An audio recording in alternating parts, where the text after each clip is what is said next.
Here's a pop quiz. Ready? 5 frogs sitting on a lily pad. 1 frog decides to jump off. How many are left? If you answered 4, then your math is perfectly fine. But this isn't a math problem. This is a life and business problem. And in this situation, we're talking about the business of real estate. The correct answer is 5. Yes, all 5 frogs are still sitting on the lily pad. The 1 frog only decided to jump. He actually hasn't done that yet. Listen, if you're a real estate agent or any salesperson, really, this little quiz is a clue, just a clue of what I'm going to share with you today about how to be successful in real estate or any sales business now. There's some nuances to what's going on in the real estate industry, and some might apply to you. But if you're an agent, pay close attention, because this is definitely going to apply to your ability to be as successful as you want to be right now. So if you're someone who's looking for mediocrity or making an average amount of money, just turn this video off now. This is not for you. That's on another channel altogether. This video is about being successful, ultra successful, uber successful, how to make more money in real estate than you really know what to do with. The challenges with doing this in 2023 are really 5-fold. Number 1, there's more agents going after the same piece of pie. There's more agents now than there ever have been. And because the shift just happened recently in the last 6 months, many agents haven't left the business yet. Many will start to. But for this moment in time when a real estate market shifts, everyone's still holding on for dear life and going for the same piece of pie. So everyone's fighting after the same business. Number 2 is there's less inventory. That squelches opportunities, selling opportunities for real estate agents. Number 3, increasing interest rates, of course, makes that homes less affordable to those first-time home buyers. Number 4, home sales were down 28% in Q1. Think about that. Almost a third of the business is down from Q1 last year, 2022 to 2023. And finally, the result of this is that only the strong will survive. So do you want to know how to have your best year in real estate ever? Then watch this video. I'm going to give you the exact plan. My name is Kevin Yoder, mindset coach and creator of the Inner Game of Achievement. I help people improve their patterns of thought so that they can terminate those limiting beliefs, boost their confidence, and accomplish their most inspiring goals for life and business. A little history here. I've been in real estate for 21 years, just over 2 decades. I've experienced 4 different market types, but this one here, this is unprecedented. We're in a new place here, and we're all figuring things out as we go along. I did spend the first 8 years of my career on a roller coaster ride of income until I figured out what I'm going to share with you today. And guess what? We just had our best year in real estate yet. We just closed out 2022 a few months back with over $1 million in gross commission income. Now, I'm not sharing this with you to impress you, but to impress upon you that this is absolutely possible for you too. And this is at a time that when many agents are actually getting out of the industry. So are you ready to learn my secrets? Let's get after it. Step number 1, establish a worthy ideal. It sounds like an interesting or a different way to start off how to be successful in real estate. When are you talking about establish a worthy ideal? This is why this is super important. There's a book written by Maxwell Maltz back in the 1960s. This book really was pivotal in understanding the self-image, but it also brought to light another piece, which is that we are wired to move towards things. So God gave us a brain, and within our brain, we have something that is, and he actually talks about the self-image here and the subconscious mind, but we're wired to move towards things. We need to move towards something. In the absence of a clearly defined goal, we find ourselves strangely loyal to life trivialities. And what that means is that if you don't set a goal that is crystal clear, you'll be here and there and everywhere. You ever hear of a shiny object? Look, squirrel. You know what that looks like? Real estate is filled with millions of squirrels. Everybody wants our money and our time and our attention. So set a goal. Move towards something. Use that wonderful mechanism buried within us and birth that helps us move towards something, but give it something to move towards. Give this reticular activating system we have in our brain, give it something to focus on. When we do that, all of our attention goes towards that and everything else falls away. There's so much that I could share with you on that. I want to just give you this one piece. So what is a worthy ideal? This is a term that was created by the late Earl Nightingale. And he defines success as somebody who's moving towards something. It's a progressive realization of a worthy ideal. And my definition of a goal in my coaching program is to teach my coaching clients how to set a goal that is a little bit scary, maybe a lot scary, really exciting, really big, and finally it causes you to grow in the process. In order to have the thing that you're going to get, though, I want to sell 50 homes this year, if that's your goal, then attach the money to it, but then finally attach a big emotional why to it. There's got to be a reason beyond I just want the money. What's that money going to do? Where are you going to go? Where are you going to travel? What experience are you having? You guys getting this? Okay, so listen, I talk to hundreds of agents I'm fortunate enough to have conversations with agents all over the world each and every year. And you know what? 90% or more don't have goals. Their goals are absent. So understand what I just told you about the reticular activator and how we're wired to move towards something. They say something like, I don't know, if I could just do better than last year. Listen, our subconscious minds can't move towards a target we don't give it. Better than last year is not a goal. That's so fuzzy and so fluffy. My late mentor, Bob Proctor, would always say that. You know what? Fluffiness is just a paradigm. In other words, if you can't pin it down and hold yourself accountable to it, no one else can certainly help you be accountable to that. You're just being fluffy. You're not putting yourself on the hook. So set a big goal. Make it big. Make it massive. Make it meaningful, and then attach those emotions to it. What's the why behind it? And that'll allow you to wake up every single day on fire to move towards that, because there's so much meaning there. That's a worthy ideal. Step number 2, create a personal growth plan. Now you could just Google personal growth plan, but here's my plan. I'll just give you what I do, and that way you can get a jumping off place. You can modify this to make it your own. This has worked for me for well over a decade, and I've modified it as I've gone because I found that certain things work better for me than others. Number 1, wake up at 5 o'clock in the morning. Why 5 a.m.? Because it's early, because it's earlier than everybody else, because it's quiet, because it's just a great amount of time, a good amount of time to work on yourself. And I'll talk about what that is right now. So what do I do when I wake up at 5 a.m.? Am I checking email? Absolutely not. Am I reading social media? No way. I'm staying away from all of that. Here's what I do. I meditate. I pray. I visualize my goals. I work on a gratitude journal. It's called the 5-minute journal.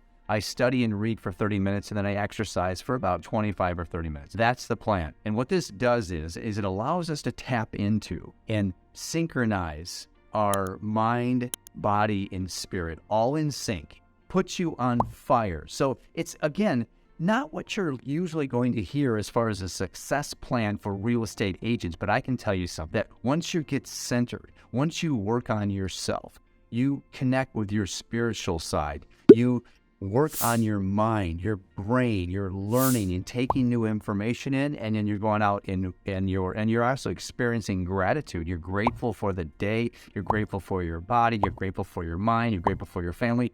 All of that's working in your favor. And then finally, you go out and you exercise your body. That exercise, 30 minutes of cardio and weightlifting, you have an endorphin release plugged right into your bloodstream. Your body is moving. You feel great. You're burning fat all day long, high energy, and you're go, go, go. So just so far with these first 2 things, set a big goal and then work on yourself. Just that alone would set you in such a positive place for being successful in real estate. But we're not going to stop here. But let me tell you one more thing. So by reading and studying 30 minutes a day, doing that alone, what you're doing here is you're gaining knowledge. You need to gain knowledge about this industry that we're in. Learn as much as you can. Other professionals do it. I don't think real estate agents do it nearly enough. In fact, I don't think 9 out of 10 do it. So study the industry. Find out as much as you can. Read books on sales, negotiations, overcoming objections. And let me tell you something about the rhythm of learning. So knowledge without practice is absolutely useless. So when you read something, read about it, and then go apply it to the business that day.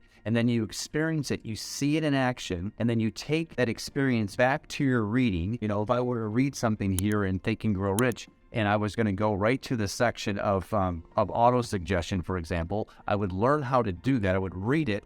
I would then put it into action. I would use auto-suggestion. I would then go out in the day and I would feel and experience that. I take that new knowledge of experience and bring it right back to the reading. And so from that place, I'm expanding. It's just an expanding place. So you take that deeper understanding back to, once you've read it again or a new information, you're taking that back to your activities. It's a cycle of reading, applying, seeing it in action, taking it back to reading, then deepening your understanding. It goes like this. It doesn't just go like this, it actually goes like this, and it circles upward. Then step 2, create a personal growth plan. Step 3, show up every day, treat this like a job. Boy, if I could tell you the one thing, not the one thing, but right up there at the top of the things I see agents not doing right is this one right here. You know, why do we get to real estate? Freedom, autonomy. Oh my gosh, the 2 things that agents want, and they also want money. And so the problem is, without a boss, if we're not really good at this thing of discipline, of giving ourselves an order and following it, and most people are not, that's where the wheels fall off right away. So I say, show up every day, treat it like a job. If you've been a part-time agent at this point and you want to be successful in real estate and you want to make more money than you did last year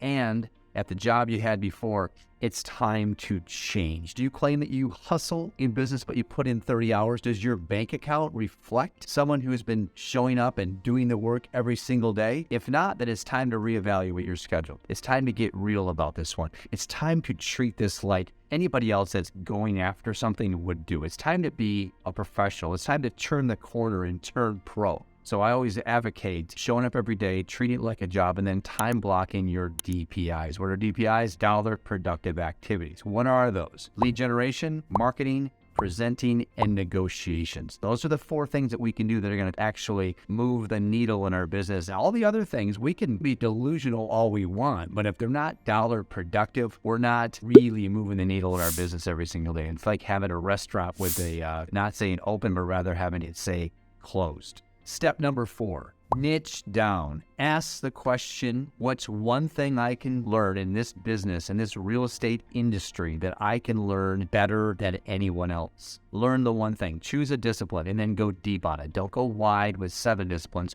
Go deep with one thing that you do better than anyone else. I'm going to let that sit just for a minute, okay? What are our options here? Open houses, expired listings, for sale by others, video content, Facebook marketing. The list is endless.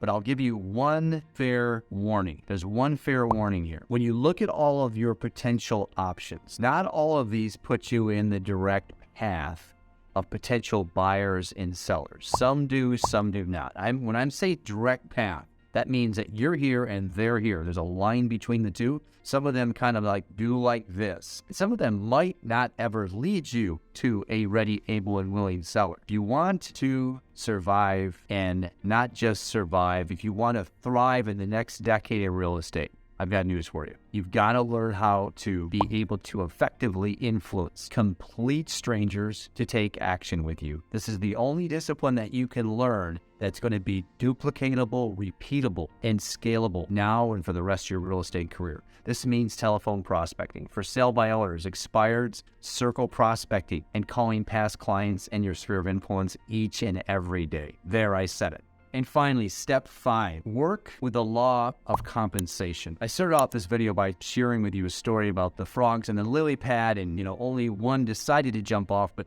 all 5 were still on the pad. That's because they weren't taking action. They were thinking about it. And I wanted to start this off because I wanted you to start to think differently about being successful. Step 5 for me is working within the law of compensation is probably the most powerful concept that my late mentor, Bob Proctor, ever taught me, which is the idea that our compensation, once we make a decision to turn pro, we'll understand this even more. And we start to take action to accomplish these things. Here's the deal with law of compensation. Our compensation is always based on 3 factors. If you understand this and apply it, it's going to change everything for you. So here we go. Number 1 is the need for what we do. So I think we can all agree that there's a need for a professional real estate agent. I think that we all can agree, if we're being honest with ourselves, there is not a need for an unprofessional agent, a part-time agent who messes things up because they aren't in action enough. They haven't navigated through all the tripwires of a transaction. They're not doing it at the highest level. They're doing it at the lowest level. So the need for what we do, I think we're there. Number 2 is getting so good, getting so excellent at what you do. This is a mastery statement. This is becoming so good that people can't take their eyes off of you.